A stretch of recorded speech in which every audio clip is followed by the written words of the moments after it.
Hey everyone, welcome back. Hope you're having a fantastic day so far. So far in 2025, we've seen a lot of proposals for Social Security reform, but in our latest proposal, Social Security benefits would actually be ending for up to 33% of beneficiaries. We're going to be going over what exactly is going on, why 33% of beneficiaries would no longer be eligible to receive benefits, what exactly is in this plan, and the likelihood of it actually passing. But before we go ahead and dive into it for today, if you would like to receive up to $200 in free stock or $200 in free cash, in a pinned comment below, I will be leaving a link to Robinhood. All you have to do is once you click on that link is just sign up for a free account and then simply link your bank account. You do not even have to make an opening deposit. At that point in time, Robinhood will be sending you one free stock worth all the way up to $200.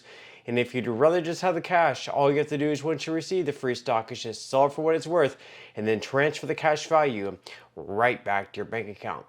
Okay, so once again, before we dive into this new idea that has been thrown out there as far as Social Security reform goes, first off, we're going to be diving into the story, and we have more and more people deciding to retire early and start claiming Social Security retirement benefits, whether that's because of all the Doge cuts taking place and their concerns about the future of Social Security, or maybe they're just fed up with working and they want to start their retirement life or start receiving Social Security benefits.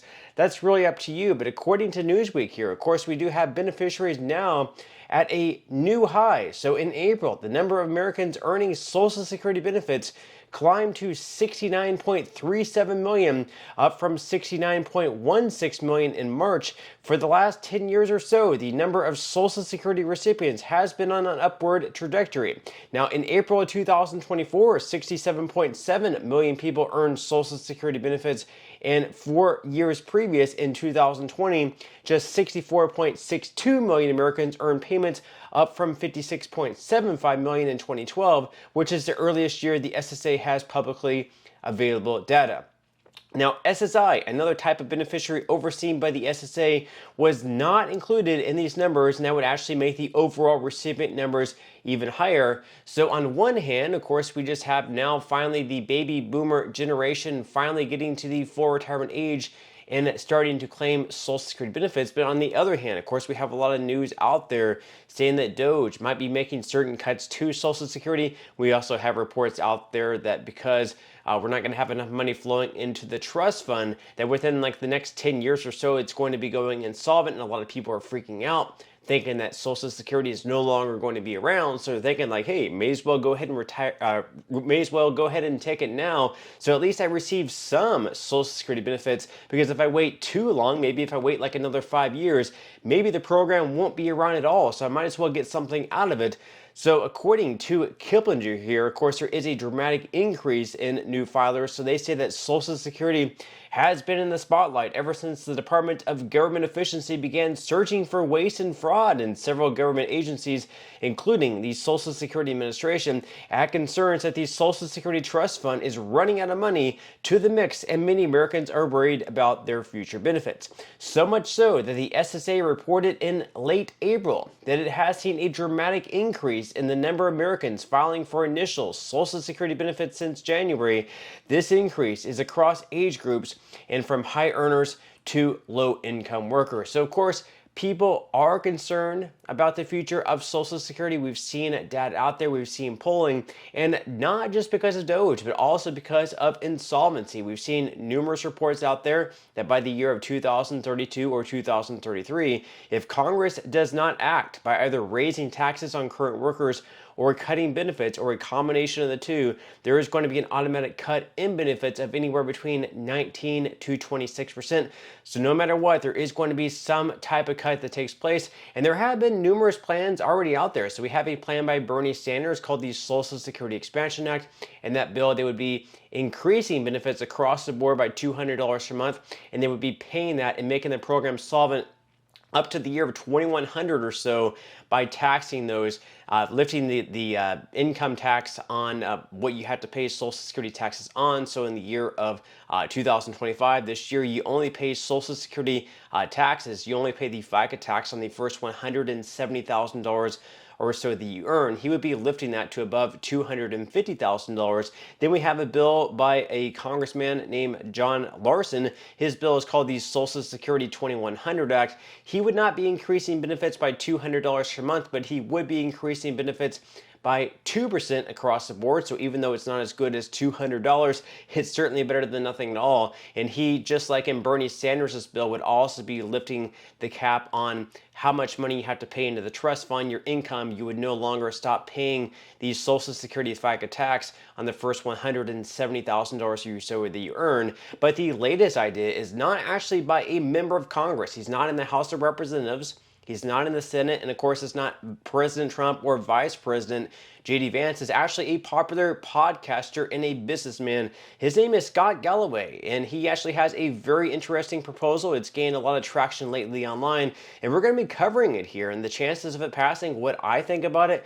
And of course, I'm genuinely curious what you guys think about this idea. And if it were actually thrown into Congress and they were able to pass this through Congress and sign it into law, it would effectively cut benefits or end benefits. It would completely strip benefits away for up to 33% of beneficiaries. Let's go ahead and dive right into this idea. According to Yahoo Finance, the New York University professor, who is known for his controversial takes, said in an episode of his podcast that somewhere between 10% and 30% of people who get Social Security right now should not receive it because they don't need it. He said, quote, "I'll go as high as a third of senior citizens should not be getting Social Security." Now, Galloway suggests that this is not just a way to reduce economic inequality in the U.S., but also as a potential solution to cut costs in a program that faces insolvency issues due to shifting demographics. Without any reform, these Social Security trust funds will be depleted by 2035, and benefits for all would be automatically cut at that point by 17%. So basically, this would be an idea. If they were to cut benefits, if we had 33% of beneficiaries or 10%, let's say, and we just strip their benefits completely away, that would also mean less money is leaving the trust fund. Now, if we had less money leaving the trust fund, of course, that would also increase the insolvency date. It would push that back just a little bit further. Not sure exactly how far, maybe 10 years, perhaps 20 years. We would have to wait and see. Now, they go on here to say that Galloway described American seniors as, quote, "the wealthiest generation in the history of this planet." He said the fact that every year we affect a $1.2 trillion transfer from young people who are not doing as well as they have in past generations to the wealthiest generation in history means something is wrong. And what Galloway is possibly referring to is the total benefits distributed to retired workers and their dependents every year. This group accounts for around 80% of total benefits paid, which is expected to be about $1.6 trillion in 2025. So what Galloway is basically saying here is that the people who are now receiving Social Security benefits, he believes that their generation did very, very well in the workforce throughout their working years, in their careers, and they were able to amass a great wealth. Perhaps they had other advantages like lower housing costs. They now have a paid off house. Perhaps they benefited from a very good stock market for decades. And he's comparing that group, the people who are now receiving Social Security, to the group of people who are currently working and funding Social Security, paying taxes into the trust fund. And they're saying that people who are currently working right now, that they were struggling. They're struggling to pay their rent. They're struggling to buy a home. They're even struggling to buy a car. And they're saying that people who are right now struggling, the younger generation, for them to have to pay taxes into the trust fund on the income that they're making when they're already struggling, living paycheck to paycheck, and they're effectively funding these Social Security benefits of the generation who really did pretty well for the most part, at least the ones who were in the upper class. He's saying that's pretty much unfair. So the article here goes on to say that Gen Z and millennials are struggling with debt, cost of living, and stagnant wages, and payroll taxes make up most of the program's revenue. Eliminating benefits for the top 10% or 30% of the wealthiest retirees, according to Galloway, could address some of the wealth imbalance and reduce the burden on young workers. They say, quote, "I think the reason they call it the Social Security tax not the Social Security pension fund, is I don't think you or me have rights to Social Security when we hit 65. The notion that I paid into it, I should get my money back. Actually, the majority of people take out way more than what they actually put in. Now, given that the average net worth of the top 10% Americans is $7.8 million, according to the latest Federal Reserve data, it's likely that many of these individuals would not notice if their monthly benefits check stops. So basically, he, again, is making the point here that someone, the top 10% there that is eligible and perhaps receiving Social Security benefits, if they really have a net worth of $7.8 million, not necessarily $7.8 million sitting in their checking or savings account, but between like their cars or houses, retirement accounts, other investments, things like that, then perhaps they don't need, the extra $4,000, $5,000 per month that they're receiving in Social Security benefits. So if you strip their benefits away and you just kept that money instead in the trust fund where it's, accrued some type of small interest from the treasuries and things that they invest in, then perhaps we could extend this solvency date out just a little bit further. Now, he goes on here to mention that Galloway complained how due to the payroll tax cap, people who make significantly different incomes wind up contributing the same amount to the program. So he's also for lifting the cap on how much income that you have to pay taxes on into the trust fund as well. But with that said, leave your thoughts and comments below. Now, on one hand, I do think that it might be a little bit unfair for people who maxed out their earnings and paid a lot of taxes into the Social Security Trust Fund, and then once they reach the full retirement age, for them to not receive any of that money back, it would definitely be unfair to them. But at the same time, as Galloway says, how much do they really need an extra $4,000 or $5,000 per month if they already have $10-20 million sitting in investment account? They probably don't actually need that money, but again, it would be a little bit unfair to them.